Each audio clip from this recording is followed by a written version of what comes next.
News Day continues here on One News Now. I'm Sean Yao.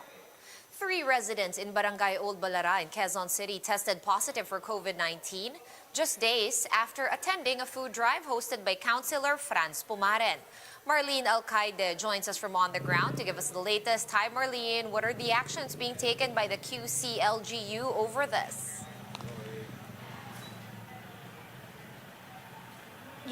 Yes, Sean, the local government of Quezon City conducted a mass swab testing in Old Balara after Councilor Franz Pumaren's food distribution drive last week. 2 females and 1 male tested positive following the test in 5 barangay sites, with 1 being asymptomatic. The LGU said about 6,000 residents of the barangay flocked to the food distribution drive. Those who tested negative will undergo RT-PCR swab testing to confirm that they are not infected. Barangay Captain Alan Franza said not all residents were willing to be tested. Despite this, QC Police cleared Pumaren of any health protocol violations. The QCPD said Pumaren made proper coordinations with them as well as the barangay officials. Sean, to avoid a repeat of the incident, the QC-LGU will be releasing guidelines for those who wish to conduct food drives and similar initiatives. Sean? Thank you for that update and stay safe down there. That was Marlene Alcaide joining us live from Quezon City. And the Health Department reported 6,600 new COVID-19 cases on Monday. And this has brought our total caseload to 1,230,000, some 54,000 of which are still active. 107 more deaths were confirmed overnight, pushing the death toll to almost 21,000. Total recoveries, meanwhile, are now at 1,155,000, with 6,000 new survivors logged in the last 24 hours. And with the COVID-19 vaccine drive in full swing, Baguio City is now eyeing to open its doors to tourists from Metro Manila and other provinces. Dale De Vera has the story. Tourist activities in Baguio City are slowly blooming back to life. The city government is now allowing people of all ages, including children and the elderly, to go outside, at least in open areas. Over the weekend, the city even held its inaugural floral sculpture competition titled Sabsabong Timayo 2021. Some entries are COVID-19 themed, like this gown, which featured a face mask made with flowers. During the awarding ceremony on Sunday, Tourism Secretary Bernadette Romulo Puyat announced that the DOT will urge the IATF to allow the entry of NCR Plus tourists in top local tourist destinations, including Baguio City. Hopefully by June 1, Mayor, napayagan na ng ating mga doktor na may travel na from NCR Plus will actually finalize tomorrow afternoon na kung June 1 pwede na from NCR to go to Baguio or to any tourist destination. The move is supported by Baguio's Mayor Benjamin Magalo, provided that minimum health standards are met and followed.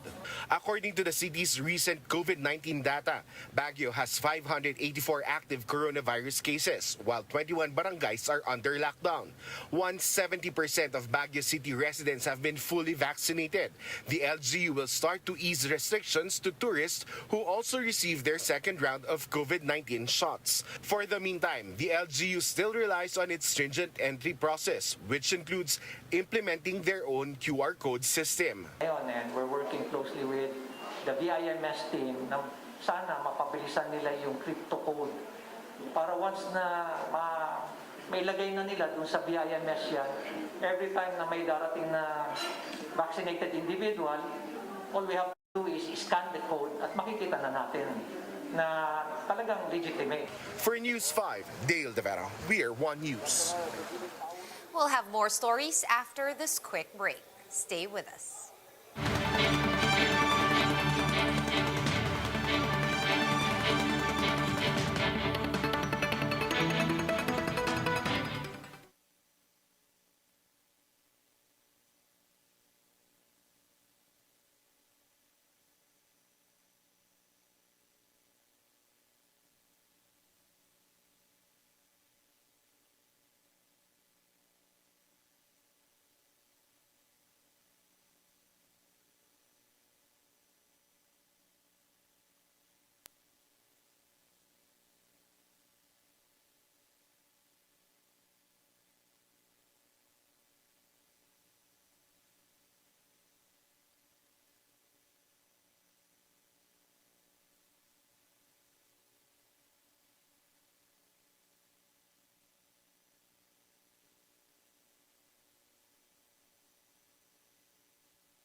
are still watching One News Now. I'm Sean Yao.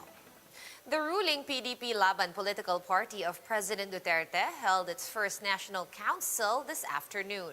For the details, Man Los Baños joins us live from Rizal. Hi, Man. What were the key takeaways from that meeting and what went down? Were tensions averted? Yes, Sean, good afternoon. Even without the approval of PDP-Laban President Senator Manny Pacquiao, the meeting pushed through with more than 100 party members in attendance. Right after the agenda were laid out, there was a bit of tension when Deputy Speaker Arnie Teves called for a point of order. Teves, who serves as a Secretary General, said he was bypassed since his deputy was the one who signed and cascaded the notices for the meeting. He also asked why there was no coordination with Pacquiao. At the end, he asked that the meeting be adjourned, but members did not approve of it and proceeded anyway. From the 159 members of the National Council, 107 were present both physically and via Zoom, enough to constitute a quorum. Aside from Vice Chairman Alfonso Cusi, also present are Carlo Nograles, Michael Dino, Gwen Garcia, Salvador Medialdea, and Carlos Dominguez. From the House of Representatives, 57 congressmen joined, including Speaker Lord Alan Velasco and many of his allies. Even Sarangani Congressman Rogelio Pacquiao, brother of Senator Pacquiao, attended the meeting. For the Senate, Senators Francis Tolentino and Bato de la Rosa were present. It was President Duterte, chairman of the party, who directed Cusi to convene the members for a council meeting. Cusi made sure to make it clear among officials that he has the authority to call and lead the assembly. Last week, Pacquiao released a memo telling party members to ignore the call for assembly because he did not authorize it.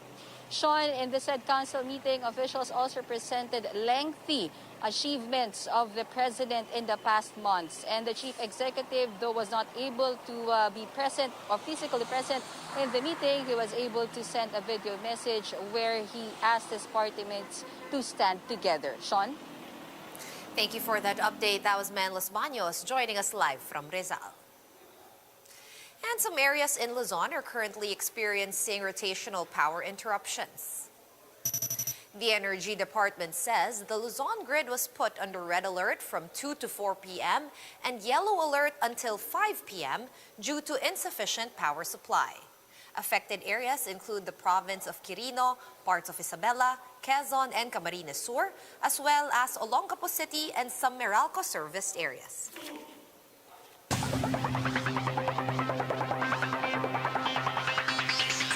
The government has approved the vaccination of all national athletes, apart from those bound for the Southeast Asian Games and the Tokyo Olympics. Close to 1,600 athletes and coaches have been included in the Philippine Sports Commission's vaccination roster. The approval came less than a week after more than 700 SEA Games and Olympic-bound athletes, coaches, and delegates were inoculated in Manila. Philippine Olympic Committee President Bambol Tolentino thanked the government for prioritizing athletes in the vaccine rollout. And speaking of the Olympics, spectators in the upcoming Tokyo Olympics will have to be vaccinated and COVID-free before being allowed entry into venues. Japanese newspaper Yomiuri Shimbun reports that spectators will be required to present a COVID-19 vaccination certificate or a negative test result less than a week before the Games. Olympic organizers have yet to decide how many fans will be accommodated, but it was earlier announced that spectators from overseas will not be allowed to attend. Cheering, eating, and drinking during the Games will also be prohibited at this year's Olympics. For more updates, visit News 5, The Philippine Star, and Business World online. Visit our website, onenews.ph, for more in-depth analysis. You can also catch One News on the Signal Play app. Register for a free account at www.signalplay.com and stream One News live anytime, anywhere. Mask on, wash hands, and stay safe, Philippines. I'm Sean Yao. We are One News.